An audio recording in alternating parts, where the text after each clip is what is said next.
Welcome to the podcast, guys. Today we have a really special guest in the house. We have Mr. Khushagra, Thank you, Ahmed. Thank you and for having then us. and then we have Mr. Mohit from Shobha, right? Thank you, So Ahmad. I will let you introduce yourself for the viewers. My name is Mohit. I'm working with Sobha Realty for last 4 years as a vice president for sales and marketing. And I'm happy to hear talking to Mr. Ahmed and Mr. Khushagra. Let us see how the conversation moves on from here onwards. Right, Khushagra, you have been in the market for so many years, and you have so much of experience with a lot of developers. But I want to know what's your experience specifically with Shobha. Well, we've just started our journey with Shobha a few years back, promoting and marketing Shobha's projects. And what I see with their projects is that their team is so passionate about quality, precision, on-time delivery, and minute details about their properties they take care of. Right from quality of flooring to woodwork to what kitchen cabinetry they would give.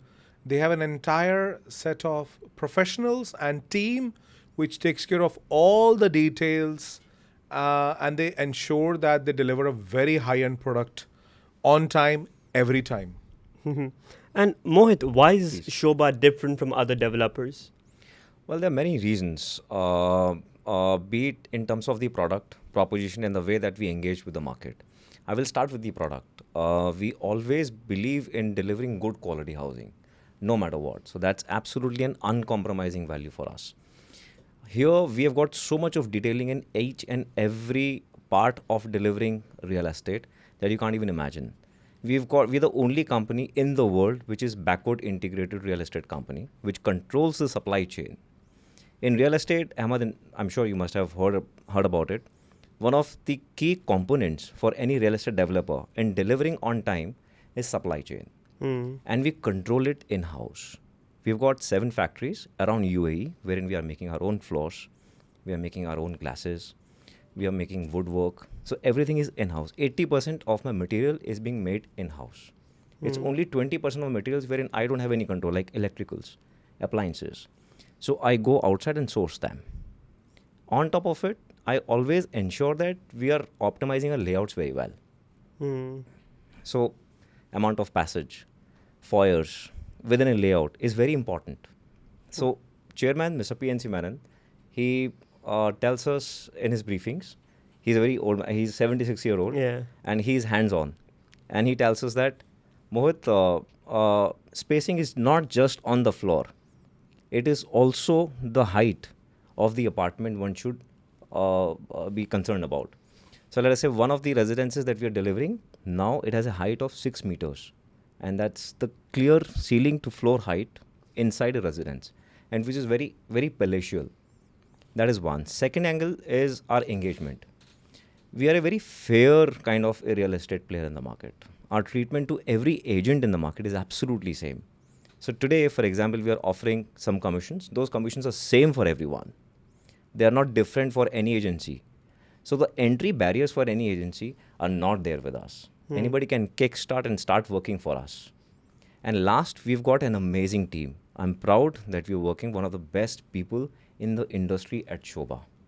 Well, talking about the chairman himself, he's a very interesting character in this whole Shobha story.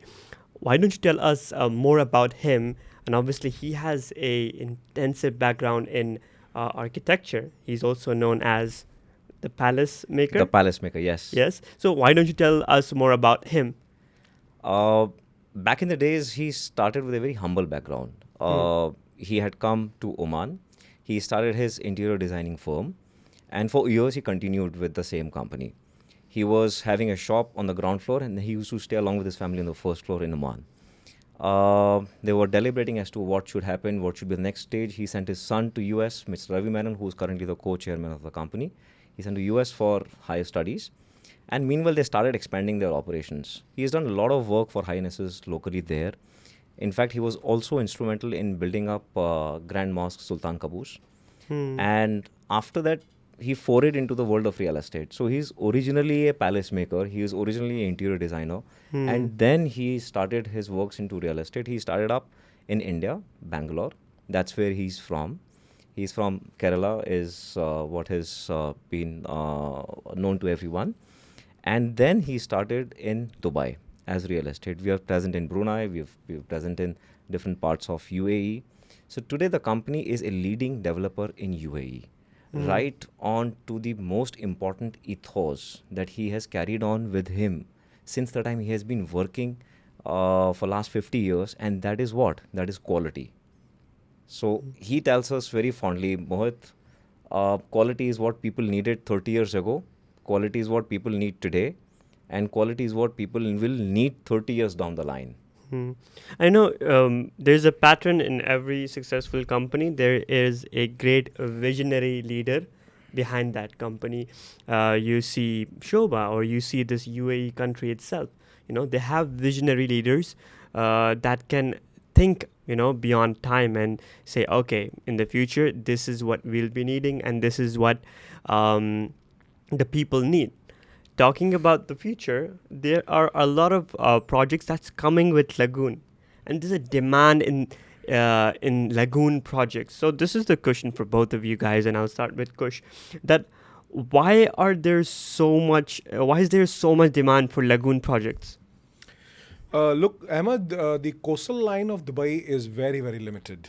And all the coastal line projects have been either exhausted or they've reached into an entry barrier price where the price is not affordable for a lot of clients or investors. Hence, the lagoon projects are more in demand with artificial beach, with some boardwalk, marina walk around it, lot of features around the lagoon for families, and they have been a super success right from District 1 to Tilal Al Ghaf to now Sobha Heartland 2, which is coming up really, really well. There is a great demand. Families, love Crystal Lagoon kind of concept. And even the capital appreciation in these projects have been very, very consistent and heavy. So Crystal Lagoon projects are a super success in Dubai. And what do you think about Crystal Lagoon projects? I 100% agree with Kush, and I would like to add a couple of more points. Dubai is a place wherein land is something that one can play around with. The most boutique community that I've seen so far is about 6-7 million square feet, and back in my country, if I multiply it by the acres, it comes to about 150-200 acres. So land is something which is an essential element of building crystal lagoons. It enables us to play with these kinds of amenities being developers. Crystal lagoons is something which has been given consistent performance as far as its upward trajectory is concerned. It is also ensured that it offers great amount of convenience to families. They don't have to take their car out to go to the beach and then spread themselves out wide open and then come back and stuff. They just have to press the elevator button, go down, enjoy the beach, natural sand beaches, and yet within the community, be safe around with people and come back. And by the time the community matures, its green cover, the trees around it, the entire horticulture aspect of any community, it matures along with this blue feature, which is the lagoon. The prices we've seen appreciated by about at least double the mark. And the pioneer of Crystal Lagoon was District 1, and we played a very important part in that community. In fact, it was previously called as Sobha Maidan.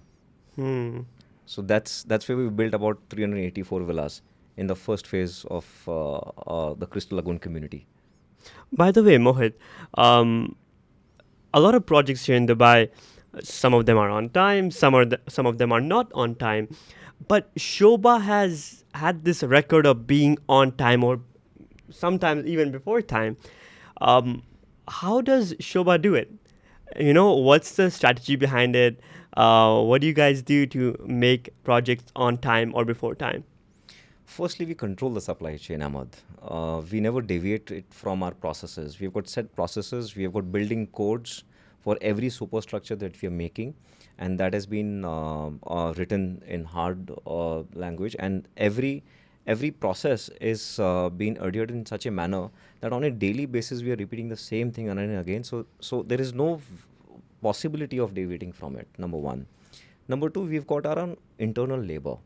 We've got about 15,000 people who are there with us since the beginning of our journey in UAE, and we look after them very well. We give them house not only here but also in India or their country, like in Bangladesh.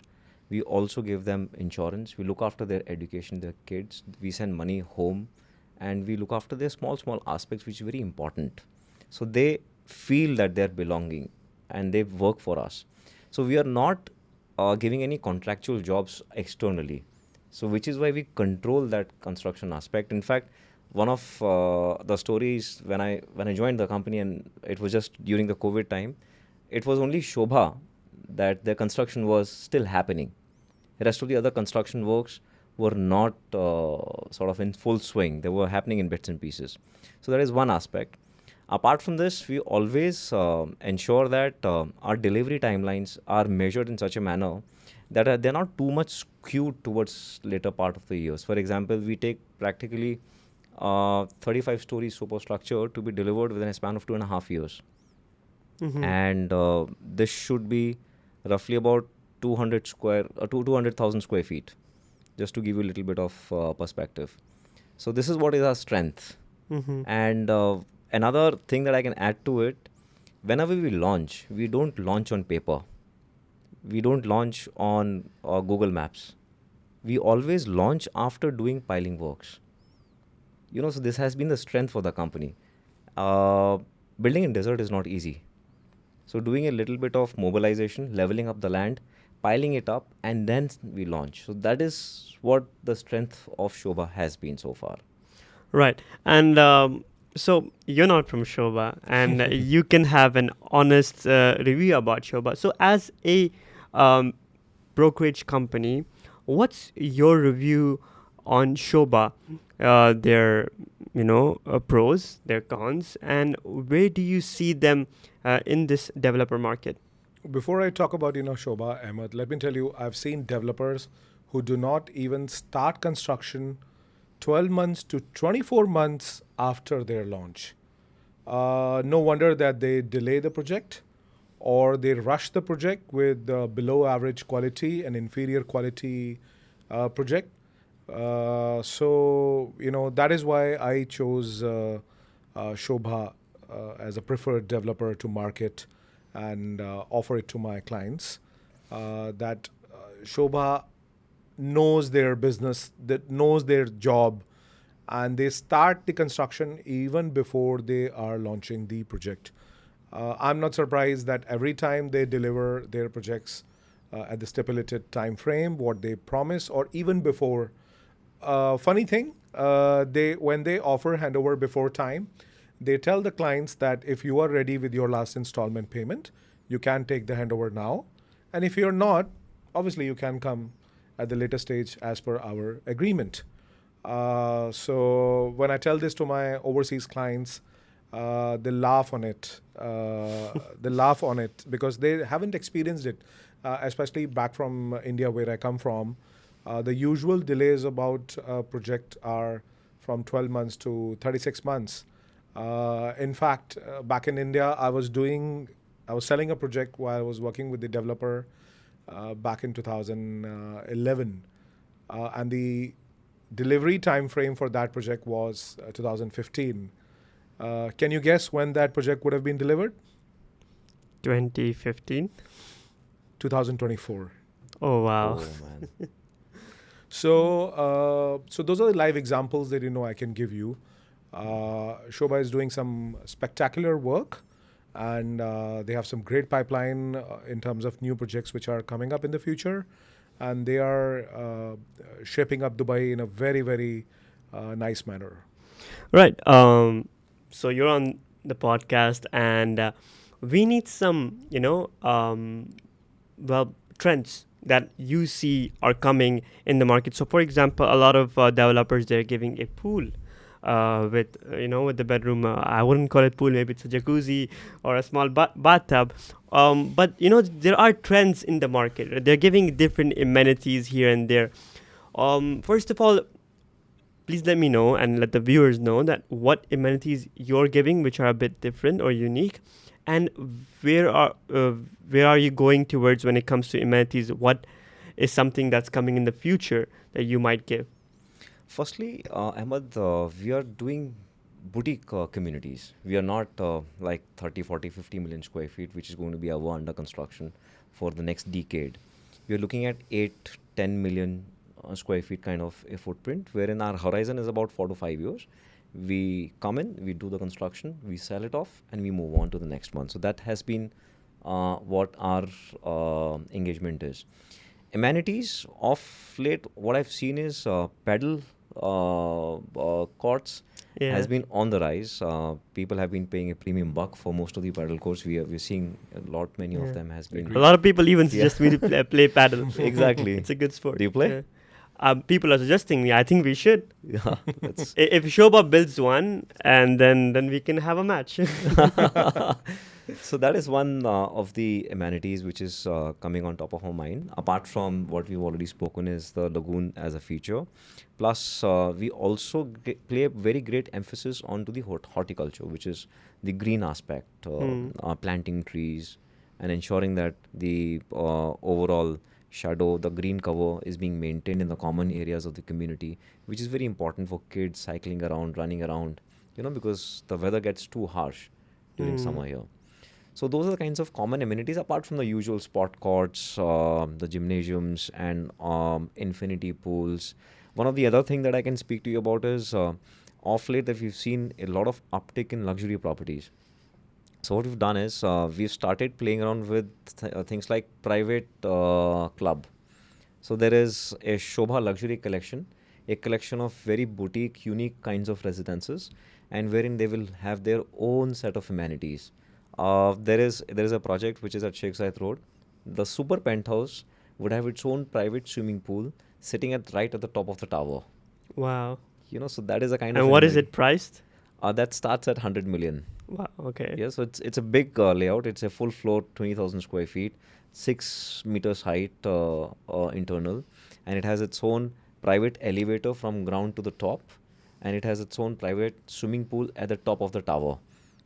So these are the kinds of amenities that we're playing with. At Shobha Sea Heaven, another project at Dubai Harbour, we've got an infinity pool which is only meant for the top 10 levels of residences. So these are the kinds of things we are playing around. Right. And any sneak peek that you can give us that, something that's coming very exclusive? We have recently concluded an acquisition of land which is about 10 million square feet. It is on Dubai Alain Road, and it is very close to Imar Valley, right next to it. And that is what we are working upon currently. It's on drawing board. As of now, I would not be able to divulge more details about it. But yes, you can expect that one to be the next one from us. We look forward to it, Mohit. Thank you, Kush. Also, Dubai Alain Road, I have traveled a lot because I'm born in Alain, and I used to come back and forth to Dubai. So seeing something there would be amazing. Now, let's move on towards the journey of Sobha, right? I want you to be completely honest, and I want you to tell the viewers that maybe in your coming years, in your journey, what mistakes that you did. Obviously, everyone makes mistakes. And how did you overcome it as a developer? Ahmad, we were only limited to one land area. In 2020, for 2015 to 2020 era, we only had one land, which was 8 million square feet, Sobha Heartland. We did not have more locations and footprints in Dubai to talk about. Today, we've overcome that by delivering 7 new projects in Dubai. Sorry, 8 footprints that I have in Dubai. And on top of it, we have also understood we need to have our distribution muscle along with us. So all these agents and broking companies who are there, they're about, as per my last count, it was about 200,000 people who were working in real estate directly or indirectly. So So our perspective is to just ensure that every one of these people are getting a fair opportunity, and we are ensuring that our policies are in place so much that every one of them are being treated fairly at the same level. There's nobody big, there's nobody small. We're just looking at that kind of game, so that we have focused on a distribution strategy which was not there previously, and that has helped us in last 4 years. 2020, we've delivered about 800 million in terms of our business. Last year, we closed 15.7 billion. And this has been possible. Of course, the market has been pretty nice for everyone, has been recording historic numbers. Hmm. But we have been growing faster than the market. Amazing. So that has been a couple of these engagement patterns for us, which has helped us to do this. And do you think road shows have a big part of it? Because obviously you do a lot of road shows, and obviously Kush does a lot of road shows. I want you to talk about road shows and talk Yes. specifically about what countries do you go to and what type of clientele do you get. So you can go very specific on what country and what type of investor and what's their mentality coming in and buying Shobha. Absolutely. We had a lot of international clients buying in here, and a lot of agencies. They've got their local home country connects, and we wanted to tap into these kinds of strengths with agencies, and hence the idea of these road shows. It has been pretty prominent with us. We are getting a lot of traction from Europe, especially after our global affiliation with Arsenal Club. Yeah. And then, especially within Europe, we've got French, Germany, Spain, and Swiss. So these are the people who are buying with us pretty often. Apart from this, India has been firing us very well. And I've seen the latest numbers. Indians are the highest nationalities to also buy cross in Dubai. Surprisingly, within India, Mumbai has started firing us very well. Until now, it was just the north or the south which was delivering good results.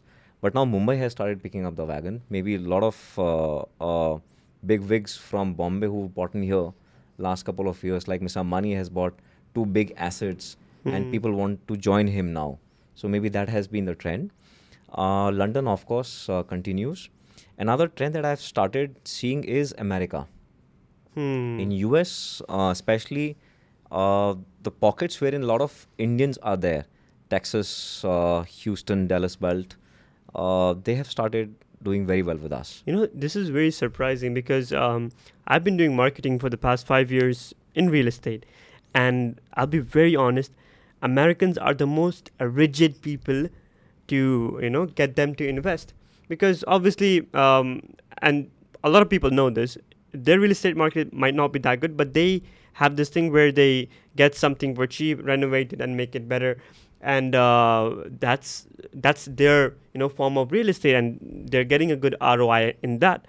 But it's really hard to convince them. Like 2 years before, there were a few leads that was coming in, and they were inquiring about UAE, and they still think it's a desert. Yet it's not. So why don't you tell us their mentality and how do you overcome their questions? Sure. So one of the recent roadshows that we've done in Dallas, we just went to experiment. How does it shape up and stuff. We started with one of our projects, which is starting at 1 million, just to get their mind share, which is converting to about $340,000 to be paid in a span of about 4 years.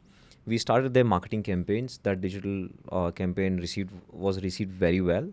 But we have about 72 confirmations. On the day of event, 2 days of event, we had 45 meetings. And the surprising part is we did not sell even a single unit of the marketed properties. None of these units which was being sold was the marketed property. We sold a higher ticket size property there. We sold waterfront properties there. We sold Sobha Sea Heaven, which is in Dubai Marina. The reason is people are very well fond of waterfront as a feature. They're very fond of it. They understand this is desert. They are also living in desert there. They understand this kind of a feature very well. They've understood the positive things of Dubai, their strategy overall. They've understood the kind of game Dubai has placed post-COVID, the kind of safe haven that they've created for business, for economic, for their kids, education. So which is why they would like to just basically participate in this journey with a small investment. And what is the small investment that we've understood is about 3 million dirhams, which is close to under a million for them. Under a million for them, true. So that is what has been good for us. In this roadshow specifically that I gave you an example, Ahmed, we closed 22 million. Amazing. You know, thus it was just an experiment. It was nothing. There was nothing great offer. We just simply went there, we met them, they liked us, and they went ahead with it. Of course, they were rigid. Before going, we were also getting queries like, "Do you accept crypto? Would you be able to convert my bitcoins?" But do you though? We don't do that. Why don't you do it? A lot of people are moving towards crypto now, and a lot of developers do accept crypto. Why doesn't Sobha accept crypto? It has to do with the regulations from the finance angle, quite technical in nature. So, which is why we have not been able to accept it crypto directly with us so far. But yes, in case if there is any intermediary who is able to support this kind of functionality with us, we don't mind looking at it. Mm-hmm. So in future, you might see crypto. Of course, there are, let us say in India, there are a lot of intermediaries who are converting crypto for people and making the buyer and seller meet. You know, just like they are pretty much acting like an Exchanges. exchange. Exactly. So those are the kinds of companies who started operating in Dubai. And in case if we can tie with any of these companies, maybe that is the kind of the future course of crypto transaction that I foresee happening in real estate. But is there like a regulatory body for those exchanges? Because it's very dangerous how they just give their money. They might get it, they might not get it. Which is why a lot of people are not really sure. Shall we do it? Shall we not do it? Is it in safe hands? And hence, they try and take a step back before having 100% confirmation on this. So, Right. which is why an intermediary, like the way somebody is intermediating a transaction in real estate, in crypto, in case of somebody intermediates a transaction for a buyer and a seller, that is something which is going to be a win-win situation for all the parties and stakeholders.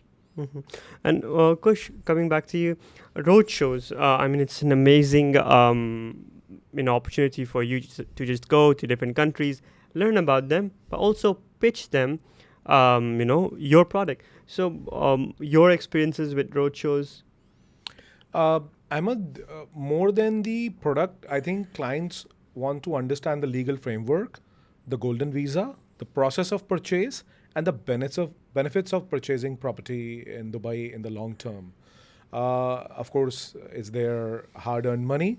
They want to understand what is the ROI, what is the return on equity, what is the exit strategy, what is the paperwork involved, if they want to take mortgage, what are the facilities available, what are the various investors' visas associated with the property, where should they buy, what should they buy. So sometimes it cannot happen that you are marketing a property overseas digitally and you will get the result. You have to be physically present, meet people over a cup of coffee in a closed environment, and understand their expectations and manage their expectations, build a relationship, build rapport with them, give them information, show them some data, patterns, and then find them the exact solution what they're looking at and move towards the paperwork. I see a lot of people do this mistake where they just, okay, let's have a road show in India because a lot of people are coming, from India. So what they do is they pack their bags, they book a hotel, they book a venue, they go and do it. And from marketing side, they don't really get that type of result that they want. They, just travel, have their vacation, right? And they come back. And the mistakes that they usually do is they don't market it before going. Yeah. They don't get the leads before. So I was working recently with one of the developers. And they got me in and I told them, look, if we were to have a road show, this is how we're going to go. We will have a set plan of at least 2 months where we'll be shooting their content, letting them know that we are coming to this place. This is what we will be providing. Posts, videos, mainly videos, because a lot of people, they want to see visuals. They're not into those picture posts anymore, right? They want to see videos of what's happening, right? Once you have, put that up, once you have gotten leads that, hey, I will be coming, let me know, can you give me more details? Where's the venue? at least if you have 100, 200 people, then you can go and close, like he said, around 20, 22 million. Yeah, And this is how you close that figure when you, obviously, your team have done it. absolutely. But this is an advice for people, who are watching this right now, that don't just book your flights and just go. I don't have a small vacation. If you're going for a road show or going for work, it has to be done. It has to be thought out 2 months prior to your, final day. Absolutely. Moving on forward now, let's have a more of a casual conversation. I think we have asked a lot of technical questions, but let's talk more about the market. Let's talk about, let's be very honest on the podcast. There's a bad side of this market as well. Obviously, there's good and bad everywhere. There's less bad here, but there is bad, and there's a lot of things like pass back, or things like people cheating or scamming. Any experience that you guys want to share, and what's your rules and regulation when it comes to this? Ahmed, I've been speaking about being fair uh, to the most important stakeholder in our real estate journey, which is the broking fraternity. And kickback, passback, although very touchy, it is not good for any of us. It is not good for clients. It is not good for agencies. It is not good for us. Why it is not good? Because it's a future kind of a payment which is being committed, and it is not it is just a mutual understanding between two parties, and we've always seen that any mutual understanding can have can falter at any given point in time. So we as a developer, how are we doing it, how are we managing it? We have sent out a communication and notification to all of our registered brokers, and we have categorically mentioned that in case if it is being found, and which is not as per the guideline of DLD, we would cease to work with you. And in case there is any client who is also talking to us, saying that, I'm not getting a good deal from you, if my sales manager is also involved, I'm getting a good deal from somewhere else, we say that we don't offer any discounts. Any premium developer is not going to talk about discounts. But good deal means what? We all understand what he's talking about in the back end, right? So we show him this notification as well. Although you may find that this to be a lucrative deal in a short term, but in a long term, it may not be a good deal, because you will never get the money. You are just being lured into it on the face of it, but technically there is no transaction. Nobody will give it to you in writing. And think about this as a client's mentality. I come and I tell you, look, if you give me this much percentage and you agree, I will lose respect for you, because you agreed on giving a part of your hard-earned money, right? So it's bad either way. You think that, the client is, we are closing the deal, the client is getting a part of my commission, but actually he's just testing you out, and he's probably gonna leave you and not keep you as an advisor for long term, right? And let's come to the brokerage side of the things, where how do you deal with these stuffs? What do you say when a client, says, "Can I have a what do you call kickback?" Yeah, kickback. Yeah, or pass back, and how do you deal with it? And also, what services do you provide extra that he doesn't go to any other client? Look, we firmly and professionally refuse any discussions regarding kickback or passback, and we clearly tell our clients that our systems and our process does not allow to do this. And if you find any other agent who is willing to accept your offer, you're more than welcome to go and do this transaction with the other agency. However, I've seen about 70 to 80% clients coming back to us because they know that we will give them genuine advice. Sometimes they're not even able to secure a unit at the hottest launch what they're looking at, but they are primarily focusing, and their objective is to get kickback.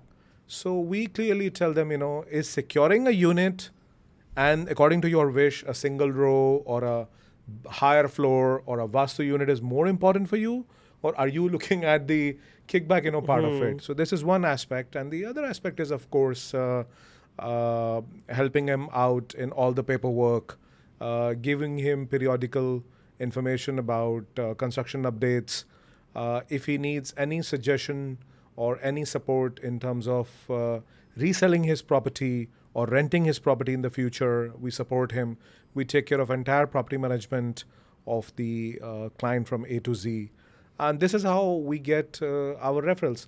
My 50% of business in my company is from the referrals of my existing happy clients. I've got clients who are back from 2007 and 2008 with me, who are investing with me consistently from last 17, 18 years.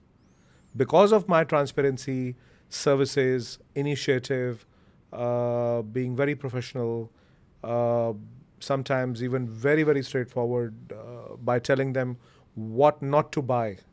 I mean, that's very important. Look, they're investing their hard-earned money, and you need to be honest with them. You need to have that ethical standard. And obviously, as a developer and as a broker, we cannot move in this market if we don't set those standards. To add to it, Ahmed and Kush, what we've also started doing off late is, because we pretty much treat ourselves as an extension of our agencies. You know, we are together in it types.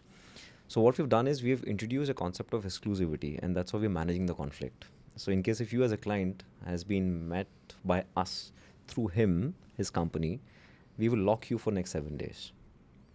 So if the transaction is going to happen, it'll only happen with you, with a Kush and his company, nobody else.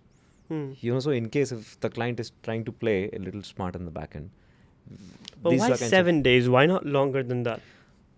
This is something we've seen in case of a client is live for any transaction. The general shelf life of a transaction is 7 days. And especially in a market wherein every 18 hours there is a launch which is happening. So the mind share of a client is always being wondering wherein he is going somewhere else and things like that. So which is why it has been observed that a client is in a deal or with a specific unit, with a specific developer, and thinking about it along with his respective family members and friends next 7 days, not beyond that. By the way, the stat that you just mentioned, 7 days, do you have a specific team who gets these stats and works on it? Yes, of course. We've got a channel development team who's full-fledged, and their analysis strategy team in the back end who's working on this, who's recording these micro trends and trying to arrive at some conclusion. By the way, do let us know if there are more, because these are very important to learn a client's psychology. If they're gonna go somewhere in 7 days, maybe we can bring that up on the next podcast. Yeah, sure. Yeah, but before we move on to the end of this podcast, I wanted to know, how did the Arsenal collaboration came in? It's a big collaboration. They have some really diehard fans. How did that collaboration came in, and can you talk more about that collaboration? Well, Dubai real estate is all about the next thing that you do, right? Next big thing, what you're looking for next. And that next has been the name of a brand for mostly the developers. Our chairman believes my brand is the company, is the product. My brand is a hero. So there cannot be any other hero who can be representing my company. But having said that, in the back-end teams, we are managing sales and marketing. We need to have a little bit of more collaboration, affiliation with the kinds of companies who people can resonate with, who we can resonate with. And our values are pretty much similar to what Arsenal has to offer. On top of it, Ahmed, we are making these mini communities. In these communities, we are always offering a school. And these schools have a playground. In NLCS in Sobha Heartland, we've got a playground, which is a football ground. So we needed somebody to have an academy here. So that is a kind of a progression that we are bringing in here. All of our book clients will have an access to these Arsenal football academies for their kids to learn football. Football is a big thing here and the European nation. So that's what we were looking for initially, and what best or a better name than Arsenal can come up with. And we already have an office in London. And we wanted to have some affiliation from the European world, and football was something that we were searching for, and hence we came up with Arsenal. No, it was an amazing. When I heard about it, I was in shock. Okay, this is a big move. for a developer, for collaborating with one of the biggest clubs in the world.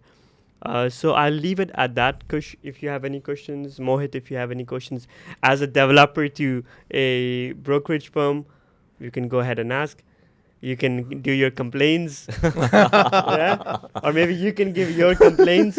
No complaints at all. I'm very, very happy with Team Sobha, with their processes, with their product. I think now the selling experience with Sobha has been, fantastic. It's a smoother journey, very, very professional, and my clients are really happy. My clients are also who are born and brought up in UAE, so they know the market, more than Mohit would know, or you would know, or I would know, and they do their own research and their studies as well. So whenever I offer them a new product which is getting launched by Sobha, they are ready to grab it. They're ready to learn more about it, and we've done some successful transactions with Sobha of late. I'm looking forward for the new launches, what Sobha is about to bring to the market. And I think it has become a very process-oriented developer. Quality was never a doubt. So I wish Sobha all the very best, and bravo.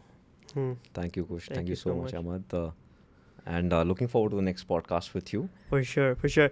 Guys, thank you so much. And if you love the video, please subscribe and also like the channel. Thank you so much. Thank you. Thank We're you. done.